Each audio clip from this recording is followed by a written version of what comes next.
과거에는 철학이라는 의미의 카테고리 안에 세상을 이해하는 모든 학문의 개념이 다 들어 있었습니다. 그래서 그것은 하나의 통합된 지식과 지혜였고, 그렇기 때문에 굳이 철학이라는 새로운 명칭을 부여할 필요도 없었을 것입니다. 그런데 시대가 발전하면서 지식과 지혜는 철학이라는 단일 명칭을 넘어 정치, 경제, 사회, 과학, 문화, 종교 등으로 세분화되었고, 또 그 각 분야 안에서도 더 세분화되었으며, 우리가 익히 통합적으로 알던 철학은 그 세분화된 지식과 지혜의 일부 카테고리로 격화되었습니다. 그런데 이제는 다시 세분화된 분야들이 하나로 합쳐지고 소통해가는 추세에 있습니다. 굳이 새롭게 통섭이라는 표현을 사용하지 않더라도 인간은 필요에 의해 다시금 지식과 지혜의 통합과 소통을 하고 있는 것입니다. 그런 만큼 문과와 이과의 구분 또는 철학과 과학의 구분 등은 향후 큰 의미를 갖지 않게 될 것이고, 각각의 분야 속에 다른 분야의 지식과 지혜를 담게 될 것입니다. 그래서 문과 남자의 과학 공부라는 이 책도 그러한 추세의 일환이라 할 수 있습니다. 이 책은 어떤 새로움을 이야기하기보다 인류의 지식이 통합되어 있던 시기를 기억하고 떠올릴 수 있는 방향성을 제시합니다. 그런 만큼 이 책의 세부 내용이 많이 부족하다는 평가는 무의미합니다. 왜냐하면 애초에 과학의 특정 전문 분야를 자세히 소개하려는 목적으로 쓰여진 책이 아니기 때문입니다. 대신 분리되어 있던 다른 분과의 전문가가 상대적 위치에 있는 또 다른 분과의 학문에 접근하는 방법론을 보여줍니다. 그래서 이 책은 그러한 접근법의 관점에서 볼 때 충분히 의미가 있다고 할 것입니다.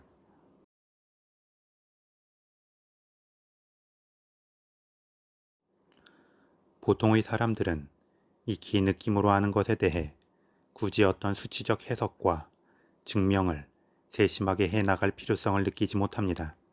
그렇기 때문에 관련 전문가가 아니라면 대충 그러려니 인생을 살아가게 됩니다. 하지만 그렇게 두루뭉술하게 뭉뚱그려 느낌으로만 이해하고 넘어가면 세부적으로 들어간 또 다른 학문의 세계 속에 무엇이 있는지 알지 못할 수 있습니다. 그런 만큼 어떤 면에서는 애초에 자신이 무엇을 모르는지조차 모르는 상태가 되는 것입니다. 저자 또한 자신이 거만한 바보였다고 말합니다. 모든 것을 다 알고 있다고 자신한 것은 아니지만 무엇을 모르는지에 대해 굳이 깊게 생각해 보지 않았다는 것입니다. 심지어 자신이 확실히 옳다고 아는 것에서조차 그 옳음의 증거를 찾으려 하지 않았다고 말합니다. 최근 들어 명상의 과학적 효과가 증명되고 있습니다. 그런데 인류는 이미 오랜 시간 명상을 해왔고 그 효과를 느껴왔습니다. 하지만 현대 사회로 넘어오면서 과학적 증명이 되지 않은 것은 하나의 미신이 되어버렸습니다. 그래서 과학이 증명해 줄 때 비로소 그 가치가 인정이 되고 사람들도 명확하게 이해를 합니다. 이 지점에서 굳이 익히 알고 몸으로 느끼고 있는 것을 다시 한번 과학으로 재점검하고 그 가치를 증명받을 필요가 있을까라는 의문이 들 수 있습니다. 심지어 과학마저도 절대적인 것이 아닌데 왜 과학이 세상의 다른 지식과 지혜의 가치를 평가하는 것인가라는 의문도 남습니다. 그런데 우리가 익히 아는 것을 과학적으로 접근하면 단지 좀 더 수치적으로 명확하게 아는 것을 넘어 새로운 것도 발견하게 됩니다. 즉, 영역의 확장인 것입니다. 예를 들어 우리가 숨을 쉬는 것은 너무도 자연스러운 현상인데 그 숨을 쉬는 원리를 과학적으로 파고들면서 공기에 속한 원자의 구성이나 그 원자들이 우리 몸과 어떻게 반응하고 어떤 역할을 하는지 등을 알 수 있고, 또 거기에서 새로운 의문점을 발견하면서 다른 질문을 던지고 그 다른 질문에 대답하면서 추가로 계속 확장되어 나아가게 되는 것입니다. 따라서 우리가 익히 느낌으로 아는 것도 사실은 아는 게 아닐 수 있는 것이고, 그 안에는 또 다른 무한한 무지의 세계, 우리가 발견해 나아가야 할 세계가 존재하는 것입니다. 그렇다면 과학은 무언가를 새롭게 알려주는 것도 있지만 역설적으로 우리가 무언가를 모르는지도 알려주는 것이 됩니다. 저자는 인문학이 위기에 빠지는 경우는 우리 자신을 이해하는데 아무 도움이 되지 않을 때라고 말합니다. 이는 인문학이 이미 모든 것을 알고 있다고 자부하는 자만심의 결과일 수도 있습니다. 현대 사회에 과학이 더 주목을 받는 이유는 그 설명의 명확성 때문도 있겠지만 계속해서 새로운 질문들을 생성하고 있기 때문입니다. 따라서 인문학의 위기는 우리 자신을 이해하는데 아무 도움이 되지 않는다고 사람들이 느끼기 때문이기도 하지만 그 이면에는 인문학 스스로 더 이상 새로운 질문을 생성해내지 못하고 있기 때문이기도 합니다. 그런 만큼 인문학은 과학을 통해 지속적으로 새로운 질문들을 던질 수 있고 그 질문에 대한 답을 찾아가는 과정과 과학과는 또 다른 관점에서의 새로운 질문들을 생성해내는 그러한 속에서 다시금 그 존재 가치를 인정받게 될 것이라 생각합니다.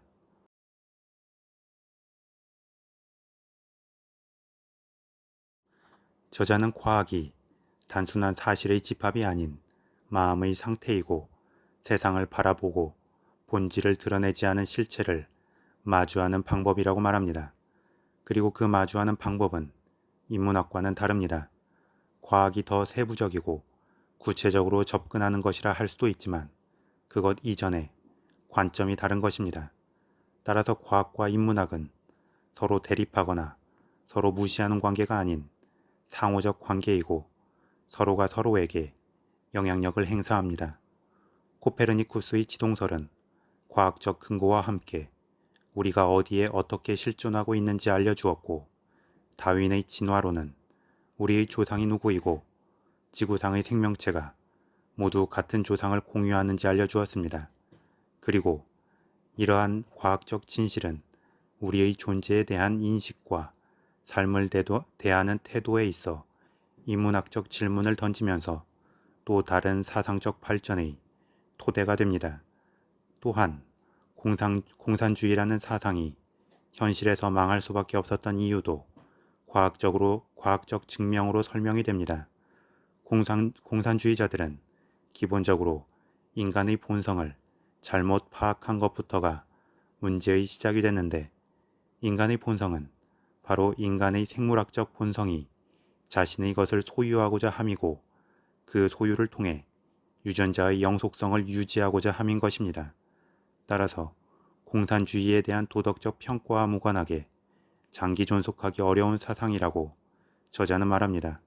그렇다면 어떤 모호하고 비현실적일 수 있는 사상도 과학적 증명을 통해 구체적으로 다듬어질 수 있고 현실화할 수 있는 것이라 할 수 있습니다. 더불어 엔트로피 법칙은 세상에 아무리 노력해도 안 되는 일이 있다는 것을 알게 해주고 쓸데없는 곳에 열정을 헛되이 소모하는 것은 어리석다는 깨달음을 준다고 저자는 말합니다. 이는 자연스럽게 감정적 제어와 조절을 통해 특정한 종류의 오류나 불행을 피할 수 있도록 해줍니다. 그리고 과학에서 유전자의 법칙은 성장하고 짝을 찾고 자식을 기르며 자신은 죽지만 후대의 유전자를 통해 영생하는 것입니다. 이러한 과학적 법칙의 흐름 속에는 어떤 주관적 목적이나 의미가 들어갈 여지는 없습니다. 하지만 인간은 유전자의 굴레 속에서 살아가지만 그 굴레에 묶여서 노예로 머물지 않기를 원합니다. 노예로 머물기를 원하지는 않습니다. 그래서 저자는 과학이라는 학문이 흘러가는 강물 옆으로 인문학적 탐구의 지점을 찾을 수 있음을 강조합니다. 과학이 질문하지 않지만 과학과 함께 흐르는 속에서 다른 질문을 할 수 있는 게 인문학이라는 것입니다. 저자는 과학을 통해서 삶의 의미까지 찾을 수는 없다고 말합니다. 그리고 그 삶의 의미라는 것은 과학이 아니어도 명확하게 주어진 것이 없습니다. 따라서 주어진 것이 없기 때문에 또 찾을 수도 없고 누군가에게 찾아달라고 할 수도 없습니다. 그런 만큼 삶의 의미라는 것은 각자가 만들어가는 것이라 말합니다. 대신 그 삶의 의미를 만들어가는 주요한 재료는 인문학과 과학, 그리고 인문학과 과학의 상호작용이 될 것입니다. 이는 어떤 면에서는 우리 각자가 만들어갈 삶의 의미가 무한히 풍성해질 수 있음을 의미하기도 합니다.